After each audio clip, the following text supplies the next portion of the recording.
Any further questions? Well, thank you very much for Ms. Boudreau for coming in. Catherine Dingle.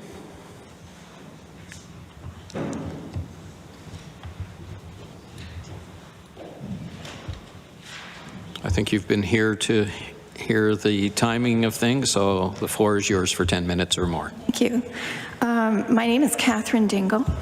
I'm here on the side of pro-life this morning. I'm very concerned about what I've been reading in the newspaper. I'm concerned at how quickly this is being pushed through without any public consultation.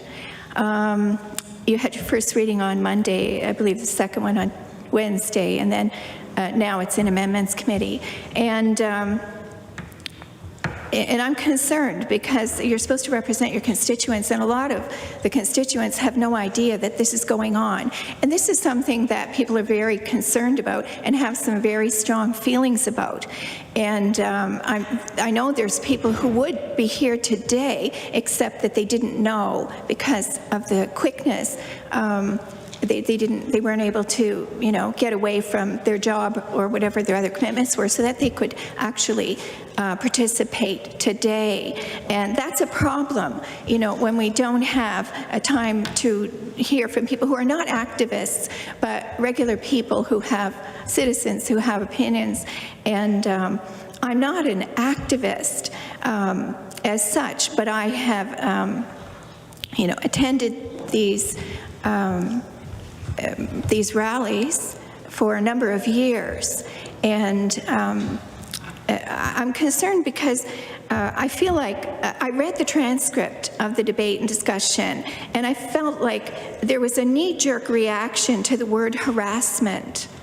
And I think everybody here, I'm sure everybody here would agree with nobody wants anyone to be harassed, but the question really is, are people being harassed at this site, and is there a need for legislation?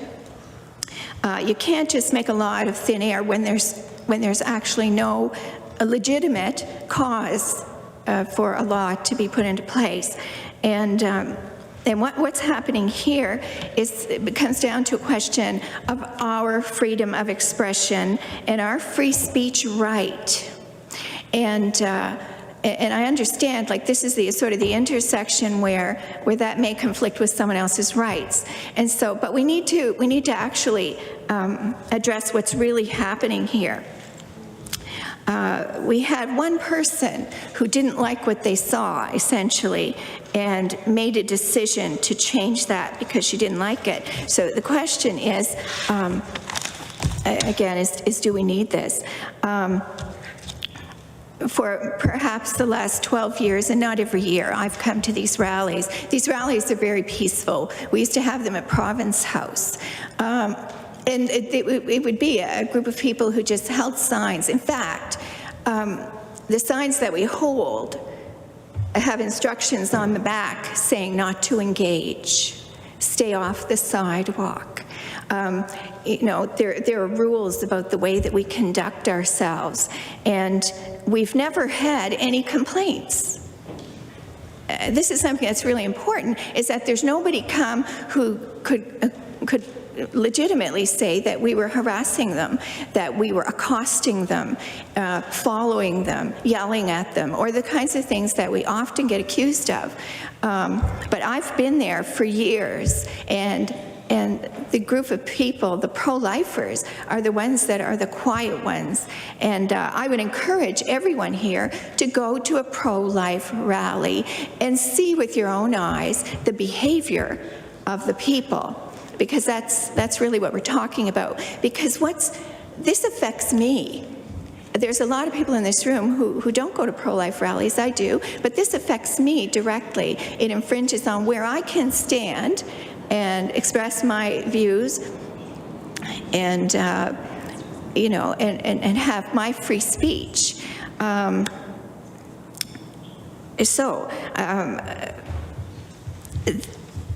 Where Miss Megan Boudreau took offense to the appearance of pro-life protesters is a hospital. It's not an abortuary, and it's not a clinic, And we have no idea who's going in there. We don't know if they're having tests today or if they're employees of the hospital or whatever. Where we usually stand is the corner of South Park and South Street. And what we hold at the abortuary is a prayer vigil. That's all it is. And we stand and we pray. Once a year, we go to Roby Street and what used to be Provinces, and we just stand with our signs, and if anyone wants to approach us and talk to us, we'll talk to them. But we are probably 250 feet at least, and that's a guess, but at least 250 feet behind a fence off the property of the VG hospital, and that's where we stand, and that's where we silently pray. This is mostly a Catholic movement, but there are a lot of other people who've joined, but it's silent prayer that we're engaging in, and we don't accost a single person, and we would not know, if we wanted to, we would have no idea who it was going in to have an abortion. So it is a silent witness that this is our opinion, that that we have a problem with the taking of human life, of killing children, growing, developing children, human children. You know, if you were people try to dehumanize a human fetus so they can dismiss it, but if we were to fly to Mars and find a human fetus, the world would rejoice and say, there's human life on Mars. Humankind is on Mars, because that's exactly what it is. It's human life. You can't disturb an eagle egg or disturb a nest. You can't move a nest. There's a penalty of up to 5 years or $200,000 for moving a nest, even of migrating birds. And yet we can kill children, growing human children in the womb, and we're doing it day after day at the expense of the taxpayer. So we have strong feelings about human life and the devaluing of human life that's going on, and we need a place. We want to express how we feel, because we think that there should be changes, and approximately 90% of Canadians believe that there should be some restrictions on abortion. And there's none. We are one of only 3 or 4 countries in the world that have no restrictions. Right until the very day the baby is born, we can kill it without any penalty. We can take that child and dismember it and rip it limb from limb and crush its skull and remove it. That baby that's been kicking and rolling around in the mother's womb, we can do it right until the moment of birth. And there's those of us with conscience toward God and with respect of the sacredness of human life that object to this. And we want to make our objections known. We do not, I want to say, we do not accost and attack people, but I will tell you that for anyone who's visited a pro-life rally, that you will see the quiet pro-life protesters not engaging, and you will see the anti-abortion, or the pro-abortionists, the pro-choice movement. They will be screaming and yelling, using whatever chants, and they come up and they walk past you, they walk behind you, they call your names, they swear at you, and they'll get right in your face and scream. And I have seen that with my own eyes. I'm not talking about in Toronto, in Ottawa, I'm talking about here in Halifax. And I'd like to make a point here as well that Windsor Hospital, Regional Hospital, had complaints, and they people who wanted to see a bubble zone, and so presentations were made, and they decided not to go forward with the bubble zone because there was no need, and there is no need in Halifax. What happens in Ottawa, Toronto, and other places may be different, but here we don't need it. Yeah, and I would say yes. I actually looked at Megan Boudreau's Facebook, and I saw some things that alarmed me. She's very much connected to a Solidarity Halifax anti-capitalist, pro-abortion activist, blocking, I've seen, you know, here's the thing, blocking the bridge, the climate change thing, blocking this and that. Just take a look. And if I'm not mistaken, she just moved here in August, September from New Glasgow. She's not even from here. And she just came by. She observed us standing, praying silently, and didn't like the sight of us there. She objected to it. She did not see anyone accosted or anyone harassed. You're at 10 minutes. You're welcome to proceed. Okay, thank you. She just didn't like it. She saw us there. We've been there for years.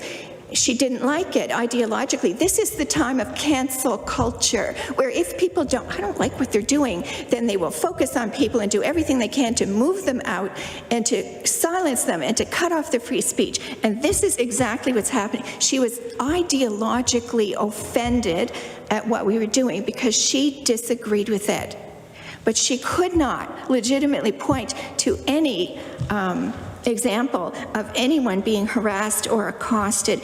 But she played on your sympathies, and she found a sympathetic ear in Claudia Chender, because that's her point of view as well. And that's okay. I understand people have different points of view. But it's important to recognize and respect that we do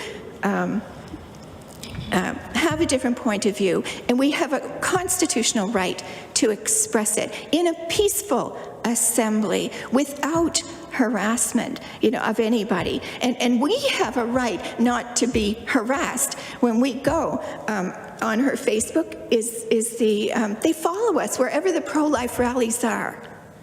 They post it, and they come and find us, and they harass us there.